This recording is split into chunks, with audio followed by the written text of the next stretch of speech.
આપણી થોડીક રમૂજી વાત કરું તો તમે શાકભાજી લેવા જતા હશો, છોકરીઓ નહીં જાતી હોય પણ તમારા મમ્મી જતા હશે ને, તો તમે ક્યારેક સાથે જાઓ તો તમે જોયું હશે 30 નું 500 શાક હોય તો મમ્મી શું કે 20 માં આપો ને, તો શાકવાળી ના પાડશે એટલે શું કહેશો 25 માં આપી દો, ચાલો એક નહીં હું 2 કિલો લઈ લઉં, 25 રૂપિયા રાખો. એટલે ત્યાં તમે ભાવ કરાવો, પછી પાછા એમ કે છે પાકીટ ખોલીને કે 5 રૂપિયા છૂટા નથી, તો હવે 20 માં રાખો ને, એમ 5 રૂપિયા તો છે નહીં. પણ તમે હોટલમાં જાઓ, પિક્ચર જોવા જાઓ, ત્યાં એમ કહો છો કે અમે 5 જણા આવ્યા, બીજા 5 ને બોલાવી લઉં, 120 ની 70 રૂપિયા ટિકિટ રાખો. કે રેસ્ટોરન્ટમાં અત્યારે તો અનલિમિટેડ ખાવાનું, અનલિમિટેડમાં જાઓ 300 રૂપિયાની ડીશ છે, હજી હું 6 જણને બોલાવી લઉં, તમે એના 250 રાખો ને, એવું કહો છો તમે? નથી કહેતા. કેમ નથી કહેતા?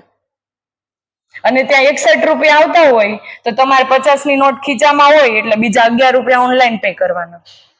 501 રૂપિયા થતા હોય તો એ હોટલ વાળા એમ નહીં કે રૂપિયો રેવા દો, અમે તમારા 500 જ લઈ, એ 9 રૂપિયા તમને છૂટા આપશે પણ તમારો રૂપિયો કાપી લેશે.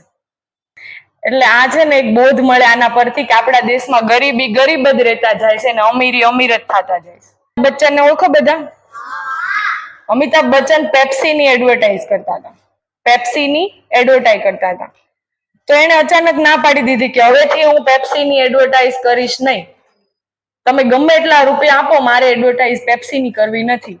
તો એને બધાએ કારણ પૂછ્યું કે શું કારણ તમે આમ અચાનક ના પાડી દીધી, તમારે એડવર્ટાઇઝ નથી કરવી, પેપ્સી તો તારે એટલા પૈસા આપીએ કેમ છે, તો પણ એને ના પાડી દીધી.